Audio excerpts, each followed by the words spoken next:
We say Allah. Okay, so that's God to the Muslims. Some say it's not even the God of the Christians and so on. It's just a God. Some even said it's a moon god. But let us now look at the linguistic of the word Allah. It in itself is the beauty of Islam. Because the word in Arabic doesn't mean God. Just in case you thought it did, it doesn't. Because we have a word in Arabic for the word in English, God. It's called Ilah. Ilah, God. God, Ilah. That's the word. But when we speak about the one and only God, the one that's to be worshipped, the God of Adam, the God of Abraham, and the God of Moses, God of Jesus Christ, peace be upon him, and the God of Muhammad, peace be upon him, we're talking about essentially the only God that's worthy to be worshipped. No other God. Now, what would be the proof for this? I realize that we have a lot of detractors who will say, no, it's not true, I don't believe it. Let's get a proof from the English translation of the Bible. That's a good place to start. Around the earth, there are many hotels and motels. And almost every one of them that you go to, there's a drawer beside the bed that when you open it up, you'll find a book in there and you'll take it out. Now, what is that book? And you already know the answer. It's the Bible. It's the Gideon publication of the King James Version of the Bible. The Gideons are very proud of it because they've translated it into so many languages. If you'll turn a few pages right in the beginning, you'll find examples of the translation to Chinese and Korean and into Urdu, the language of Pakistan. You'll find it into Tamil. You'll find it translated into Afrikaans language, which happens to be the first. And the second language translated to is Arabiya, Arabic. And there is an example of each one of these languages from the verse in the Gospel of John, chapter 3, verse 16. And you know it very well. For God so loved the world. That's how it begins. And if you look in the Arabic language, the example that they gave in that Bible, it says Allah. Allah. That's what it says. For Allah so loved the world. So if it's not the same God, then why? All over the entire earth, everywhere I go, I find this exact same word being used in the Bible of the Christians. Now you might say, what about the Old Testament? Well, just in case you would like to check it out, you can obtain a copy of this from our website. It's called The Beauties of Islam. Let me spell it out for you. It starts with B, beautiesofislam.com. Go there and see for yourself. The example is right there. Page 1 of the book of Genesis, of the very beginning of the Quran. Page 1 has 17 verses. And there's the word Allah. Alif, Lam, Ha, 17 times. So just as it's the God for the children of Israel in Arabic language, and it's the God for the Arabs who are Christians, it's also the same God for the Muslims. The word is Allah. Why Allah? Why is it important to have this particular word, and why don't we have it in English? Now, I want to come to the etymology of the word. It comes from the word Ilah, and Ilah means God. But God is defined as what? Anything that's worshipped, whether it be something you can see or you don't see. Something you can touch or not touch, something that you can hear or not hear. A God could be anything. A God could be a rock, a stick, a stone, a bone. A God could be something that you can make with your hands. A God can be something you could use your imagination for. It could be a human being. A God could be anything. G-O-D, God could be anything. But there is no word in English for Allah. So when you translate the word Allah to be God, you've actually diminished the meaning of Allah. That's why whenever you translate the Bible from English to Arabic, you need to use the word Allah instead of God with a big G, which now gives us a clue to the problem. In the English language, they only have one word, God. Little G-O-D. It means something worshipped. It could be idols, images, pictures, statues. It could be human beings. It could be anything.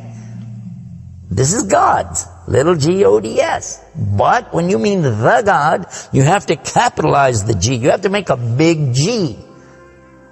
Now, what happens if you're going to start the sentence with the word God? You have to make a big G anyway, don't you? So you wouldn't know if it was God, big God, or God, a little God, just any old God. You wouldn't know. Also, whenever you're speaking to someone, they can't see the letters. So when you say God, which God? What God are you talking about? In Arabic, though, it's clear. When you say Ilah, okay, he's talking about a God. And Allah is an Ilah. But he's also Al-Ilah, the only Ilah. And when you say Allah, this firms it up. And there's no doubt in anybody's mind that you're talking about the one and only God. The word Allah in the Arabic language cannot be made plural. There can't be more than one. Okay, that perfectly fits the unique God of the believers, because there's not more than one. He's only one. There's no God beside God. Second point is this. It can't be made female or male. There's no gender to the word. In Arabic, all the words have gender. All words have gender. But this particular word is only having gender because of the Arabic language, not because Allah has gender. I'll give you an example. It always says like Allahu. This means Allah, He is. But when we say He, it's out of respect for Allah, because Allah is without gender, because He's not like His creation, not male, not female. Additionally, we find that the examples in Quran, for instance, when Allah is talking about Himself, you'll find it says Nahnu. Nahnu means we. And Allah refers to Himself as Nahnu. He also says khalaqna. He says khalaqna. What does that mean? He's saying that we created. And throughout the Quran you find Allah referring to Himself as we, our, and us. And right away you're going to say, okay, if that's not plural, then what is? In fact, this is the royal we used by a king or a queen when they're giving decrees. We have it in English too, so you can understand. The king says, we decree the following, and he's talking about himself. It's the royal we. Now, I thought about this quite a bit, and I was trying to think, how could I give a better example? After all, most of us, myself included, never met a king, never met a queen, and so I'm not really familiar with that usage. Although it's there, I'm not sure what you're talking about. So then in studying the English language, we find that it's true that we do that when we speak to someone directly. Watch this. When I say, for instance, this cup. Okay. I would say, this is a cup. This is a cup of tea. I would say, this book is. I would say, those artifacts are. Those are. This is. These are. So I'm saying is and are. Did you catch this now? These things are. This is. Now when I speak to a human being, how do I do this? Well, I will say, you guys. All of you are. All of you are. A-R-E.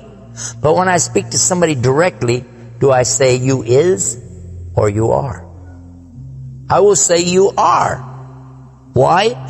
Simply because this is the respect, honor, and dignity that I'm giving. There's no plural there. When I say to you, you are my friend. You are a lovely person. But why am I saying are? Why aren't I saying is? You is my friend. You is a lovely person. You'll say, man, this guy doesn't know English language. And in fact, that's how we can understand this usage of we and our when Allah is talking about Himself. This is the same as when I say I. I don't say I is, I say I am. And again, it's to show the, not plural, but rather the specific nobility, dignity, and honor that you give to the one who's speaking about himself and to the one he's speaking to. And in the same way, that's exactly what Allah is doing when He says Nahnu and Khalaqna and other examples throughout the Quran. So now what we've learned is that Allah's name itself is the perfect name for Allah. It is something that is so fantastic to describe who He is and who He isn't. The one and only God. There is none other like Him, nothing like unto Him, Allah, and at the same time, the dignity, the royalty, the honor that's due Him is contained in His name. Not like anything else, not male, not female, and yet He is the all Allah, the only God.